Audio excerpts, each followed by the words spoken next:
So what we're going to be doing today is meeting with the CLC. And this is the Community Learning Center, correct? Yep. And the great thing about this program is that we are going to be supporting the science learning of students from K through 6th grade. And this is really, I hope you really cut some of this out because I can't do this. This is so hard being on the stage. But anyway, what we're going to do is you're going to be working with these students and you're going to be designing, you are designing what they teach. Now, a lot of experiences, teachers' experiences from this course usually involves you begging the science teacher or the teacher that you're working in a practicum with, or just a friend of yours or somebody you know that you've worked with in the past to teach a science lesson. We're going to become the expert teacher. You're not reporting to anybody but me and them. But we're going to be the ones deciding what we're going to teach those students over a period of time. We're going to be designing the experiments, we're going to be designing the activities, which might be the same thing, the content that they're going to be looking at, as long as it's related to the standards. And you're going to be working with them, the students, and even possibly the parents. Because part of our program and part of their program, and they're going to be talking about this, is the outreach to families. Now, I don't know if you've experienced it, but when I was a teacher, even though I was in the middle school, we still had students that had backpacks. They would come in at the end of the week, they'd get a backpack, take it home. There were things for the family that they needed, okay? But what we're going to do is we're going to take it to the next level. Not only do they have things for them to maybe nutritionally, we're going to be feeding their minds. Yes. Okay, I got that one all wrong, but I tried. We can take that one out too. But anyway, so this is what we're going to be doing this entire semester. We are designing an experience that is unlike any that anybody in this program, and I don't mean just in this little classroom, this program has ever had. Because we are going to be the experts. We're going to find out something that you probably don't usually do. And I was just talking to Kathy about this morning. I said, how many students, when they take their first job, really know anything about the backgrounds of their students, about the families, and about the communities that they're working with? You are going to be getting that from these people right here, these ladies. And when Kirsten Smith comes in, although she couldn't make it here, she's already emailed me and said, I want to come in. Tell me when do you want me to come, and I'll come. Okay, well, I wanted you to come today. Anyway, so she's going to come in. We're getting to hear from the leaders versus the other teachers versus the principals. Okay, that'd be great from the principals, but we're getting to hear from those who are working with them right now. And so I'm going to let them introduce themselves. Kathy, I'll let you do the start out. All right. But we have right here, we have Kathy Phillips, our second Kathy of the year. It's impressive. All right, Kathy Phillips. We actually have a professor here. I know. So, we often get confused with people. Yes. Yes. Anyway, well, Kathy, I'm going to let you go ahead and start and introduce yourself and the ladies with you. All right. I am the curriculum specialist for the Community Learning Centers. And that usually involves a somewhat different skill set than what you might have in your teacher education programs, because you're learning how to implement programs or curriculum that is already published, designed. In after school, oftentimes what people are doing is they're creating the curriculum. So that is where I think your creativity will be so important, and I think it will help you develop as professionals. The experience will help you see, even if you have a curriculum that is published, you'll be able to say, oh, okay, but I can take this even broader. I can expand this by adding these kinds of things. That's what we do after school. I want to ask a question, and not everybody has to answer it, but just take a few seconds to think back to your elementary days. Think of a lesson that you learned, something that was taught to you in school that has stayed with you all these years. And think about how it was taught to you, and then I'll ask for a few people to tell us what they thought of. So take a few seconds to think about that.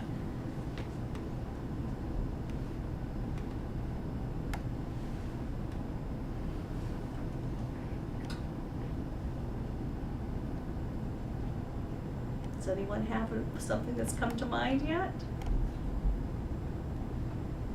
Anything you learned in elementary school that has stayed with you? Yes? I remember learning about the life cycles of the chicks, and we got to hatch them in the classroom.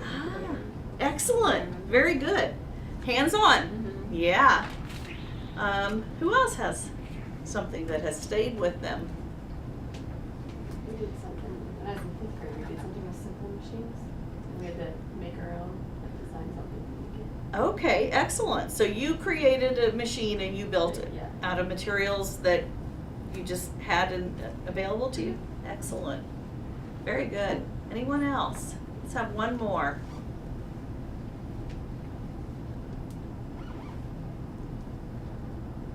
Anyone? You have another one? We Okay. did one in the rainforest, and we just decorated our whole classroom. Okay. All right. So again, you were immersing yourself in the concept, in the curriculum. You created a rainforest in your classroom. Excellent. You know, I present to a lot of groups, and every time I've asked this question through the years, no one has ever raised their hand and said, I remember this awesome test we took, or this great worksheet we did. No one has ever responded to that. They have always, every response, whether it's been in art or recreation or science or reading, math, it has always involved hands-on, outside the box kinds of experiences. And so that's what after school is about. It's learning with a flair. So what I'm going to do is introduce our, I'll let them introduce themselves actually. These are site supervisors. We have another one coming. Is Katie here? Oh good. Hi Katie. Hi there. You didn't miss anything. Okay, just introduce yourselves. Tell them a little bit about your site. I'm Ashley Sevick. I'm with Family Service, which is a nonprofit here in town, and I'm at Riley Elementary. Riley, this is actually my first school year at Riley, but I'm not new to CLCs. We have about 500 students at Riley K through 5. Those students are energetic, like any elementary students, energetic, eager to learn, love adults, especially when they think they're cool young adults. All those good things. So this opportunity will be great for them. They get really excited about clubs. So I think this will be awesome. I'm willing to share more. Okay. My name is Stephanie Hummer, and I'm actually at 2 schools. I'm at Brownell and Norwood, and Norwood is actually the smallest elementary school in Lincoln. But I'm very excited to have a science club, and I think the kids are going to love it. I'm excited. They also are very excited when it's club time. So. Okay. All right, I'm Katie Knold, and I am at Huntington Elementary, also with Family Service, which Ashley talked about a little bit. Huntington is about 500 kids as well. In terms of the population of the school, it's a very low-income school. We have about 86% of our kids who qualify for free and reduced lunch. So this year, we're really trying to work with kids during the school day and after school to give them and their families the tools to, be a part of the science fair, be a part of some of these activities that maybe they haven't participated in the past because their families haven't felt they had the resources or the kids haven't. So we're really eager to get more science education into our after school program to help support that goal. Okay. And I'm Shirley Schoening-Schuler, and I am the volunteer in Service to America this year. And what I'm helping do is there's 3 parts to, we have 3 goals with the Community Learning Center. One is we have smart kids, thriving families, and strong neighborhoods. I am the person that's out doing the outreach and helping with the strong neighborhoods this year. We know statistically that nationally, the time period that's most critical, that kids get in most trouble with law violations, are between 3 and 6 p.m. So that's where the after-school program comes in. It's crucial that the kids want to stay after school. We don't consider it an extension of the school day. We consider it expanded. And most of our sites are open till 6 o'clock. We have one site that even serves dinner to the population. It's serving about 100 people a day, 100 kids a day dinner, and then they go to clubs and things. Yeah. This first slide is our logo for the community learning centers. It's open doors, open minds, and it kind of takes the concept of it shifts the concept of schools being from 8 to 3 to being a more comprehensive service place where it can be open even on the weekends, but definitely after 3 p.m. You guys are involved with the student learning and development goal, but we also have neighborhood and family services that occur at the sites, and so that is the logo that represents that. This is talking about what is a community learning center. A community learning center, you'll hear a lot of people refer to us as a program, but we are really trying to get away from that. That's not what we provide. Instead, we are a strategy. We bring together a vision to life, but we bring that vision to life. So where hope is plentiful, opportunities are available, parents in neighborhoods and schools are engaged, and success is expected. So we do have in our community learning centers after school programs available to kids, but we are a lot beyond that. So. The need, this cartoon shows the population that we're working with. Many of the kids come to us carrying this baggage. Homelessness, hunger, lots of family issues, lots of stress that they come to school with. What the Community Learning Center does is it provides, it does not create new services, it repositions services that are already available in the community so that the school becomes kind of the hub of the neighborhood, kind of a one-stop shopping kind of a situation. And I'll give you an example. When I was in the classroom many years ago, I was a teacher of kids with behavior disorders, and so if we would recommend to a family, have you considered counseling? The family might follow up and make an appointment with family service or child guidance or some other agency in the community. And then when we talked to the therapist and said, well, how'd the counseling go? Oftentimes they'd say, well, they made the appointment, but they never showed up. So we did some things like reposition those services to the school. We gave the counselor part-time hours in an office in the school. We can guarantee now that that child is going to make it to their counseling appointment because it's right down the hall from their classroom. So that's just one example of how we help address some of these needs, but we've also had food distribution programs at sites. We've had a medical clinic, free medical clinic, dental screenings. We've had neighborhood revitalization kinds of projects going on, help with housing, many different ways that we turn that school into kind of the hub. And the concept behind that is the school is the place where families and parents and children feel safe. It's in their comfort zone. But to take a bus all the way downtown to a place you've never been before can be daunting enough that you just say, oh, I'm not going to go. So you make the comfort level of the school the place where these services can be accessed. What we want you to do is we want you to think of a phone. And the first thing we want you to think about is the schools in Lincoln. There are some community learning center schools and there are some non-community learning center schools. When you think of this type of a phone, you think of an in and an out. That's basically that you come in, you do your service, and you go out. There's no coordination with what's going on. What we want you to do is we want you to think of a community learning center as the hub of services, where you actually have somebody doing more than just coming in and out, a one-on-one conversation. The ladies that are sitting back here are called the site community coordinators. They are what's different with a community learning center.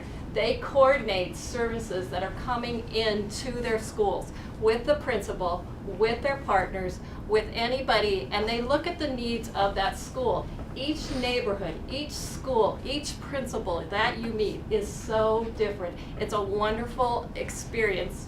I've gone to most of the schools in town, and I will tell you, emotionally, everything is just different when you go into the schools, from the PTO to the snack groups to the kids. Everything is different. So no CLC is the same. Everything is different.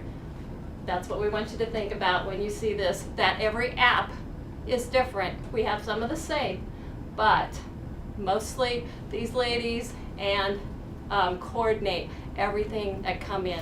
They are their site community coordinator. That is the difference with our CLCs. Yeah, this is just kind of gets more into specifics of what different CLCs do. Obviously, again, it's very specific to each neighborhood and school community. The things that Huntington needs aren't necessarily going to be the same things that Riley or Brownell needs. But really, we're ingrained and entrenched in our communities as a community school, and so we're really building on the strengths of those communities, providing the programs we need to help those communities grow stronger and stay strong. And it's an investment in the people there. We're not just investing in kids who are there with us between 9 and 3 every day and then they leave after 5th grade and we're done with them. We're investing in anybody who's impacted by our school being in the neighborhood. And it really is a true effort to become a part of the neighborhood and be an institution that is reliable for people of all ages, whether or not they have a child in that school, whether or not they have any reason to walk into the building. We give them reasons to by investing in that community and providing the programs that we need to build.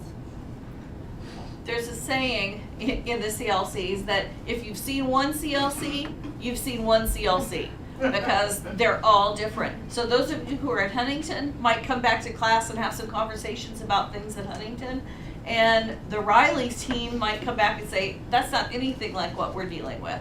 And so, they're all quite different. Okay, so what did the CLCs do? And we already kind of talked about this a little bit, but so we build partnerships with families, the staff, the schools, the communities, the parents, the kids. I mean, it's everybody in that community. We all try and work together. The programs then are opportunities for the children to expand or continue maybe their learning of science would be fantastic. And some are fun. Some are fun things. It's not all just going to be homework type feelings. These are supposed to be more fun, but you're still learning and they maybe don't know that they're learning. It's great. And then just investing. So we do invest in the neighborhoods and the families and the whole community. So, what are they? Well, like I said when I went through the first slide that I went through, we aren't just an after-school program. So when you look at youth development activities, that's what a lot of people think of when they think of CLCs, and that is a big part of what we do. Things like our before and after school program. We open at 7 a.m. and we're there till 6 p.m. It is childcare for a lot of those families. And then we do have clubs on top of that are experiences that kids maybe can't afford to do or don't have the time to do elsewhere. It might be experiences that they never really thought about, but when tennis is thrown in front of them, it's like, that might be kind of cool. I should try tennis. Try a tennis club, those kinds of things. But beyond those youth development activities, there are other things that we work with. So, like they said, each school is different. At Riley, it has been a school that has been very focused on youth development activities. I am at another school, Saratoga, however, that has done a lot more of these other things. So, for example, neighborhood connections. At my other building, we work with the business association that's right there. We've worked with neighborhood associations and those kinds of things. We might provide a community craft show. And it's an opportunity for those individual businesses or people trying to make a little extra cash on the side using their skills and crafts and what have you, to have that opportunity to sell those things. And it also is something to bring the community together in a positive way. Neighborhood appearance. Every school is different. There have been neighborhood cleanups that students do or that families come and do neighborhood cleanups. We've had, I know Katie at Huntington has done these classes where it's essentially kind of starting a neighborhood association within their parent group, and they decide what their goals of their neighborhood are to make it more appealing, to make people not look at the neighborhood and think this is not somewhere I want to be. So there's all kinds of different components to what CLCs are, and again, it's different from building to building, but there's lots of different things going on, and we're always looking for new opportunities. As a community school, obviously, we want to make sure that the leadership doesn't just fall to one person who's making decisions like a school dictator. So we all work with a team of people who help us stay in tune with the neighborhood and help us identify what the needs are, and then help us, align the services that we can bring to the school with the resources we have available to us. So again, this is something where different schools have different people, but we really work closely with groups of parents, with community members, business owners who are connected to the school just by their geographical location maybe. School Neighborhood Advisory Committee can have a range of different people on it. I know ours has just some people who live close to the school and are really invested in the neighborhood and understand that our mission as a CLC school is to ensure that our neighborhoods are desirable places to live. And so seeing that that aligns kind of with their mission, we get a lot of neighborhood folks as well. And as we work with all these groups, we make our key decisions for our directions for each year. We submit an annual plan that kind of outlines where we're going each year, and that is something that's developed in partnership with all these different groups of people who come together and really help us flush out what's important to our community school. And because we do it annually, we're able to really come back to needs frequently and assess what do we need at this point in time, because it won't be the same from year to year necessarily. We might have an influx of families who are really needing more medical services, or we might have an issue with housing and we might need to figure out how we can get more families taken care of there, or we might see our NISA scores in reading are really low and we'll have to assess what we're going to do to combat that issue. So using these teams, we're able to move forward from year to year. And I would recommend that, this would not be a requirement, but for you to get a really better feel for the CLCs, if you guys have time to attend the thing that was on the bottom, the School Neighborhood Advisory Committee, ask your site coordinator when they're having a meeting, and if you can make it, try to make it, because then you'll get a better understanding of really the broad array of things that are occurring in the after school, in the CLC, not just the after school program. They're kind of fluid. Membership is fluid. Sometimes they're addressing a topic that is really close to someone's heart, and they make sure they get there. And then maybe there's a time period where that person feels like, I'm not real connected with what they're talking about right now. But some of the functions are very varied, but one of the things that was done years ago is one of the sites just had a focus group of parents in and said, what prevents you from going to work tomorrow?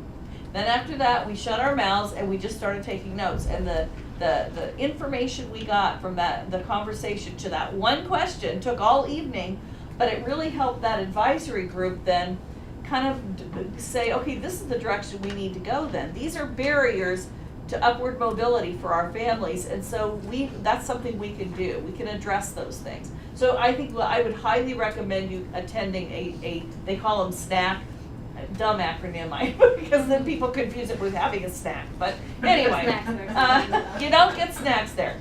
But I would advise attending if you can. So the school neighborhood advisory committees,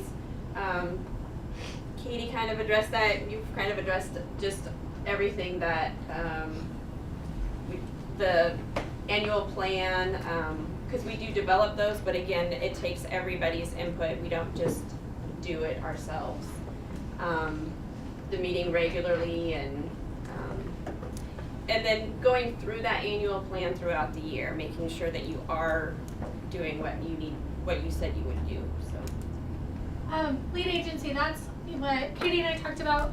Family service being our nonprofit lead agency.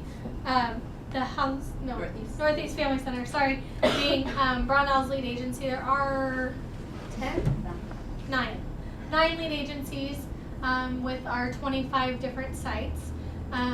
So some of them have anywhere from one site that they work with to, I think 8 is the max, 7 schools that they work with. But their lead agency has their own agendas. They have their own things that they're doing. For example, because I know Family Service, I'm going to use this. Family Service provides WIC, which is food services for women, infants, and children.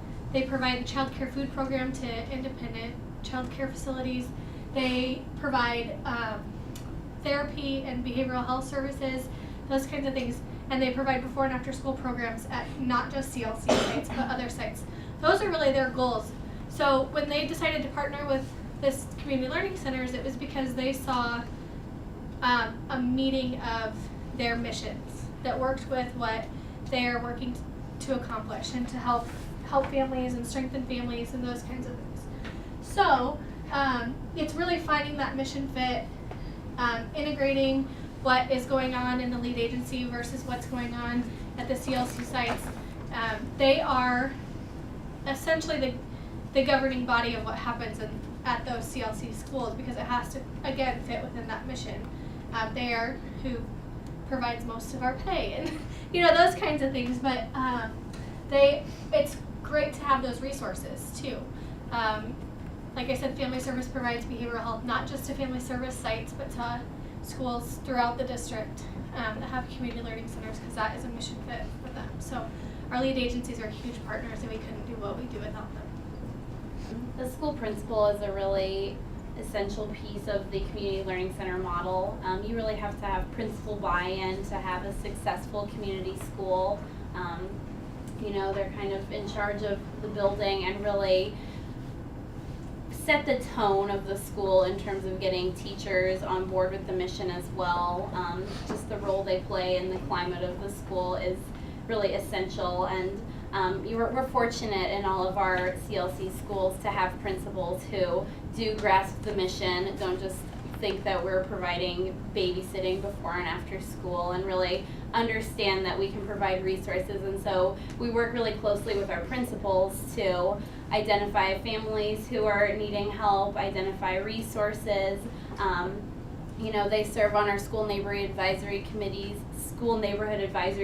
as well, and they kind of work in partnership with us to help integrate things into the building, because nobody knows the school population better than they do in a lot of cases, and they can really help give direction to us just based on the resources they have at their fingertips as well, and the knowledge that they're privy to. And so we all have support from those people, and working in the schools you'll probably get to kind of meet our principals and see that they too have a vision fit with us. Their mission matches ours. We wear many hats, and so we promote the program quality, of course, knowing what our teachers are doing, that they know why they're doing these, what are the kids getting out of it, going through the community and reaching out to them to come in and come to the school and see what it's like, and having the after school programs, family engagement is really important, so working on that. So these are our 3 goals. Smart kids, thriving families, strong neighborhoods. So those are parts of, when we talk about our annual plan, those 3 things are all a part of what we do. So when we look at smart kids, an important part of what we do is that they're achieving academically. So we might make sure that we provide after-school clubs that are tailored to, right now, science, because science is a big struggle for district-wide, what we're doing. It's a very, very small part of the amount of time they spend in the classroom is designated to science, and that shows in the test scores. And so what can we do after school to give them opportunities, to give them the buy-in and get them thinking? There's a lot of science mindset that comes with, it's just a different way of thinking, and that's why you hear some people say ooh, science really wasn't my thing, because they just have a hard time thinking that way. So we need to give them opportunities to train their brain so that they can hopefully succeed later on. Even if they are in kindergarten, 1st and 2nd grade, if they can get those skills now, when it comes to those upper grades, they can really be active learners in science. So that could be part of our plan. And then thriving families, we might be looking at having parenting classes. For example, we just had parents come to us and say, you know, we know bullying and kids picking on each other is part of school, and we don't so much want to know what you're doing here. We know we trust you, that you're taking care of that. But what can we do as parents when kids come home and say, this kid did this to me and it was mean and it hurt my feelings, or it made me not want to go back to school, or, you know, what have you. So we are going to provide a parent class with some therapists and other experts to say what you can do as a parent to support your child so that they don't feel uncomfortable at school, so that they have the gusto to stand up and say, I don't like that. So that's a way to strengthen families, to make them more cohesive at home. Or we might do literacy nights where parents come in and we teach parents how to read with their kids, so that their kids are not just practicing reading, but thinking about comprehension and how to, name the characters and figure out the plot line, those kinds of things. And then strong neighborhoods. Again, it's really making it a desirable place to be. So, and every neighborhood is different. Riley, for example, is right around 48th and Vine. And if you guys know that corner at all, your first thought is not neighborhood. Your first thought is businesses and those kinds of things. So it's really creating a neighborhood feel, giving them some, some resources and those kinds of things, so that it feels like a neighborhood, feels like home to them, that people don't just see it as those things. But at a different area, it might be something totally different. For example, at my other building, it's very neighborhood feel, but the area doesn't provide a lot for family entertainment. For example, there's no bowling alley, there's no skating rink, there's no movie theater, there's none of those kinds of things that really encourage kind of family togetherness and family outings. So that's something we try to provide, low cost to them, because transportation is an issue.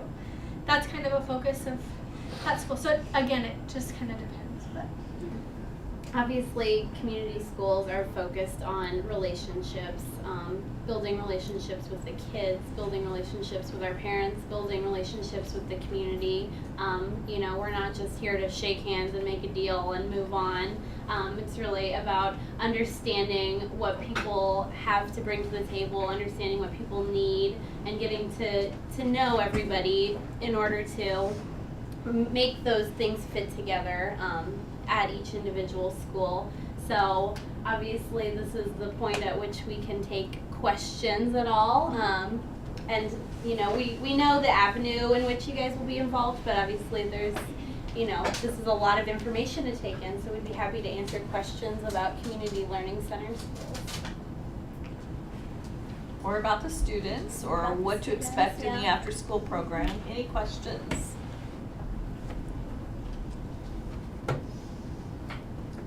How many of you have had practicums already in the schools? Okay. So you know that in class, you walk in this class, everything's smooth, and you give your lesson, and all the kids are sitting with rapt attention, and it's all perfect, right? And when you go out to the schools, does it work out that way usually? Okay. So usually those kids are great. They're masters at throwing little challenges to you. And when I get called out to a site, if they say, we're really having behavior problems, can you come out and kind of look at what's going on and help us figure this out? The first thing I look at is not the kids. The first thing I look at is what's happening teacher-wise, program-wise, curriculum-wise, that may be boring the kids to death, or in some other way encouraging them to act in ways that we would prefer they not act. And usually, if we make some program changes, some curriculum changes, how instruction is delivered, that usually takes care of the behavior problem. So is it going to be perfect? No, the kids are going to challenge you, but they're going to appreciate you being there. And if you need help as teams thinking outside the box. If you come to your site coordinator, for example, and say, we're wanting to teach this concept, but all we can think of is like this worksheet. These guys are masterful at helping you think outside the box and say, okay, well, how can we teach that same thing, but doing it, put the worksheets and the pencils and the textbooks away, and let's make it hands-on. Let's make it so that the kids are engaged from the minute they walk in the room, and they don't want to misbehave because they don't want to miss anything. And two of these guys, well, actually all three of you have been teachers at some point in after-school programs or childcare, correct? Long time ago. Okay.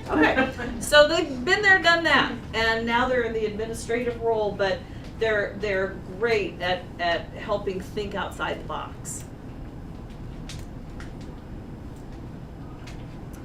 Krista, do you have some questions for us or things Well, that you want us to a lot of the questions that I'm going to have, one will be very helpful once I get into the individual groups, because we're already situated basically by the group that is going to be working for each elementary after-school program, or CLC.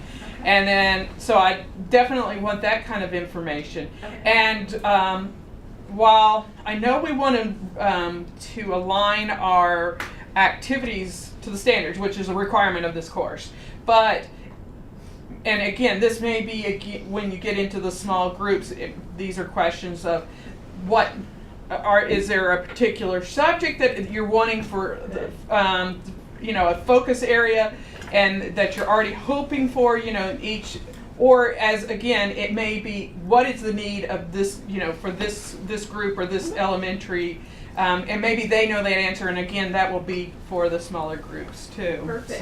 So maybe what we want to do is allow some time for these guys to sit with the groups they're with. Okay, that'll work out great. And the other thing I would just say is we also know, we kind of listen to statistics, and one of the statistics is kids learn better when their parents are involved in their learning.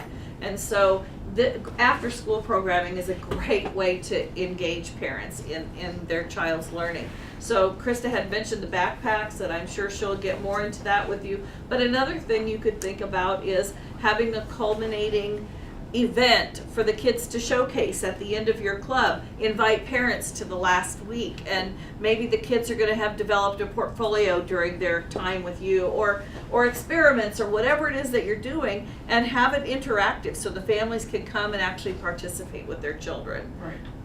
Okay, so if you want to, Yeah, I would love for, so when you get into your groups, this is kind of how I'm imagining this.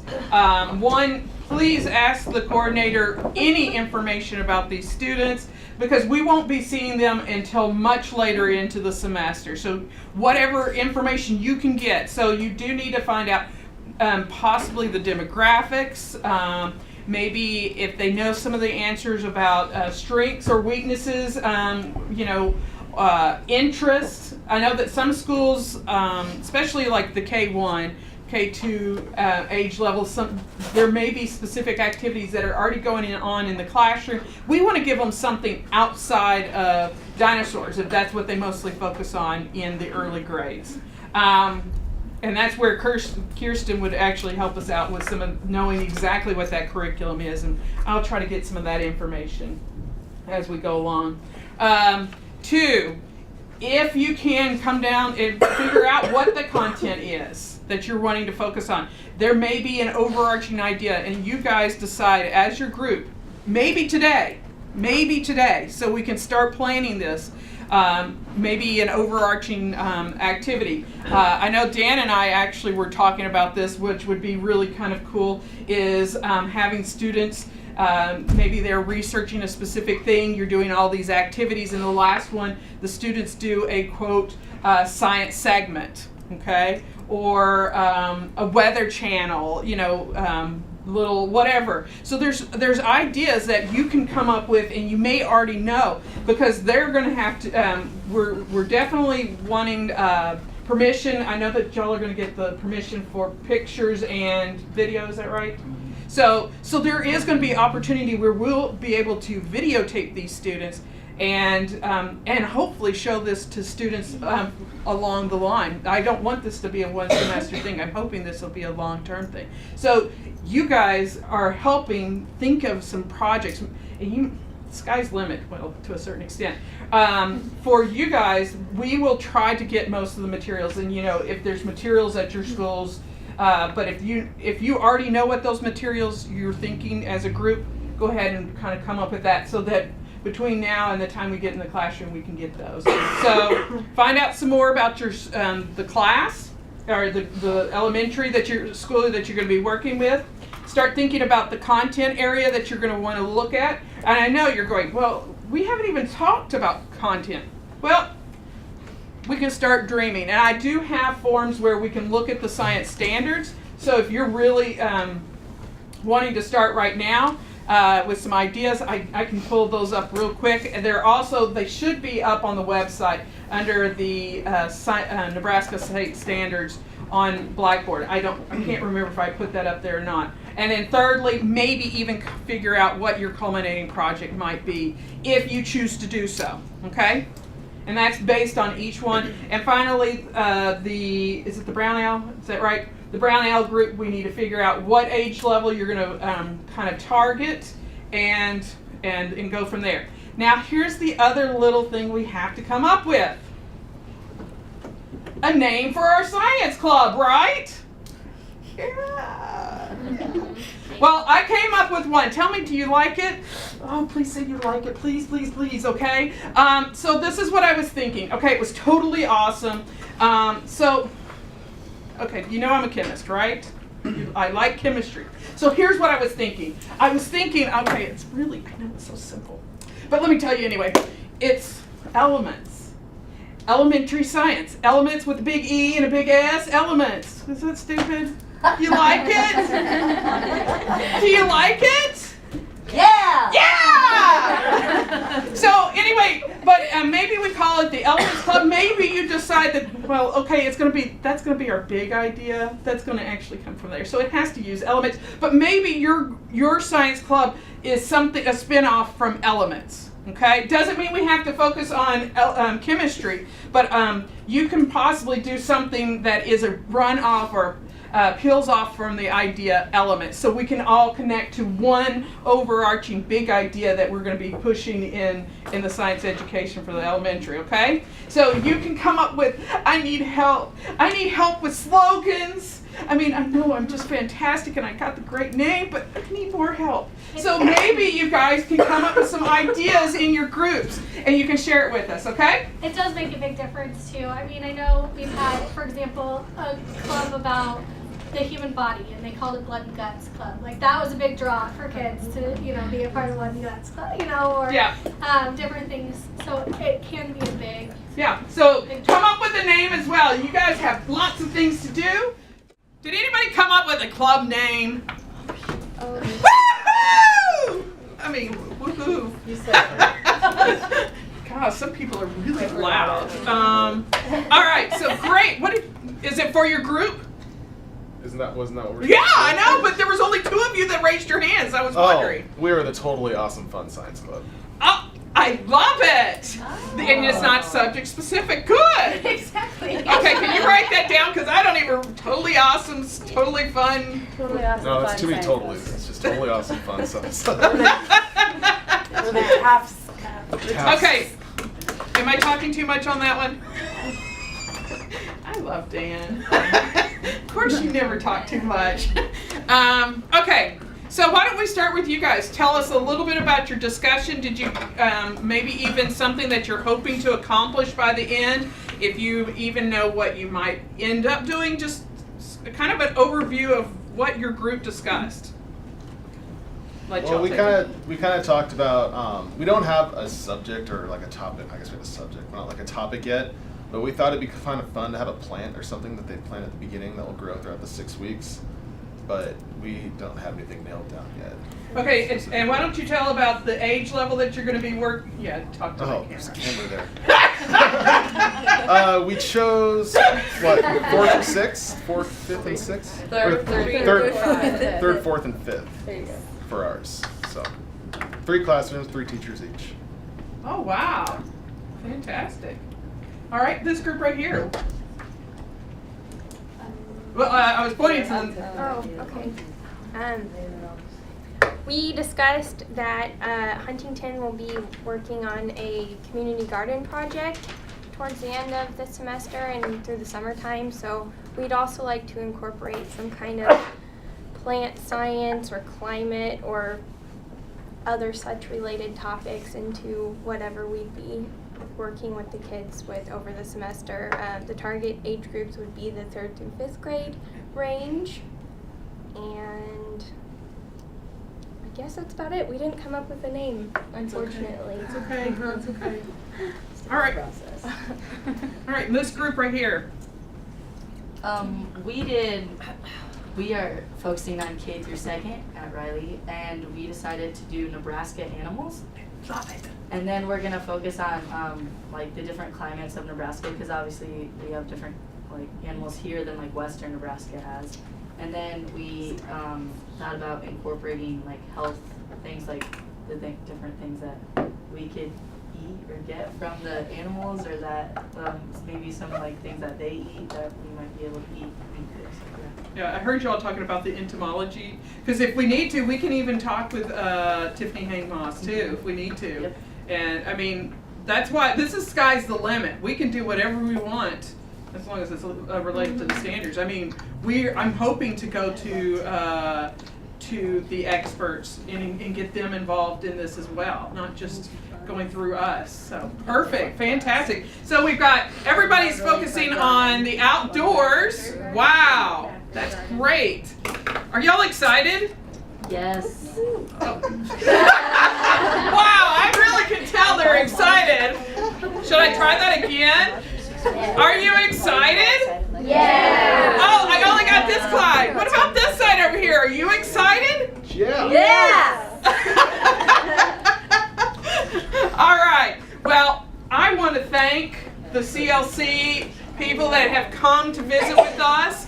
Make sure, this is what I was going to do. So as you send out an email, please get me on those the emails as well, okay? Because I need to be in touch with them, and because I'm going to be reporting to them. The great thing is on the Monday groups, I will at least be at one group or another on each day, but the Friday group I can probably visit, well, I won't have any troubles coming and visiting Friday. Mondays I may not be able to see, but I'm also going to be checking in, because remember, you're going to be working with students that we were talking about some issues that you may hear about that the regular teacher may not know about, okay? Parents may tell you something that they're not talking with their everyday teacher, mainly because they're not there in the visiting the teacher during the workday. They're coming home, they're not home till about 5 o'clock or whatever time, and they're coming and picking up their child there,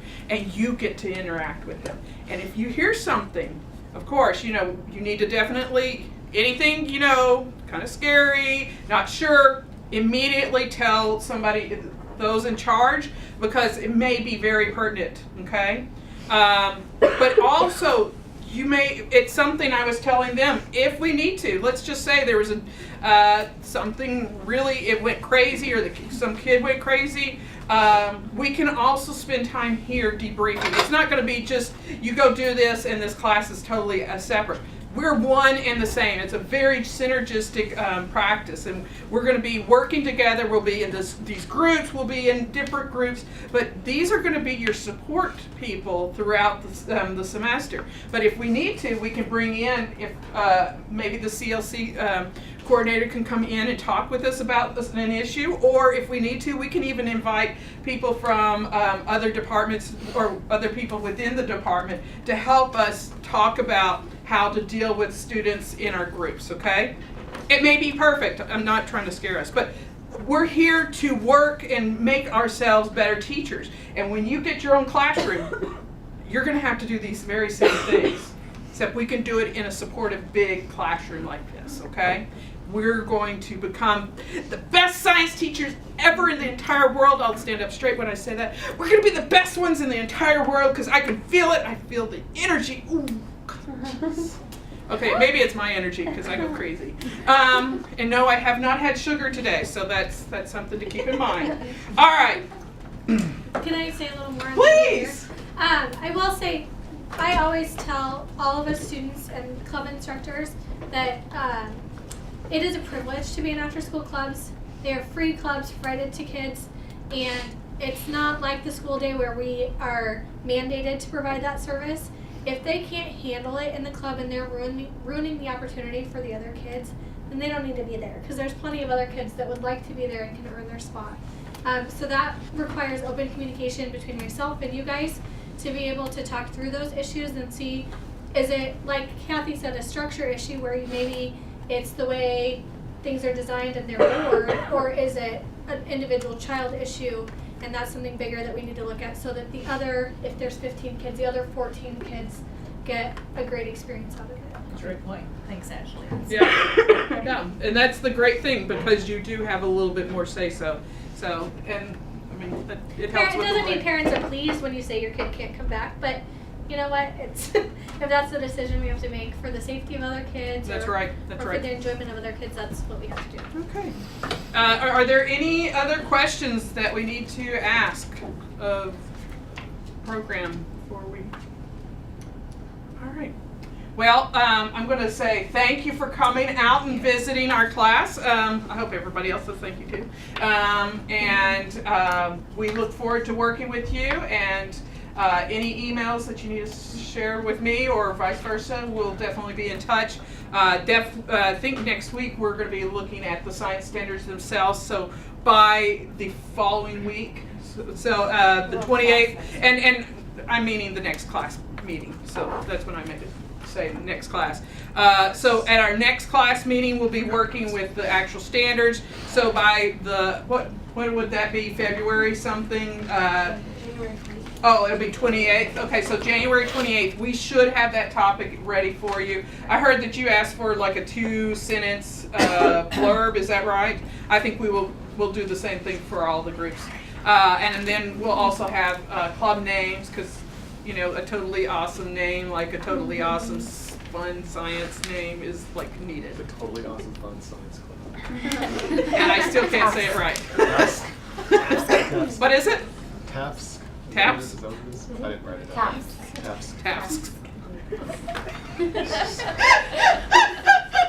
That one's kind of hard to say.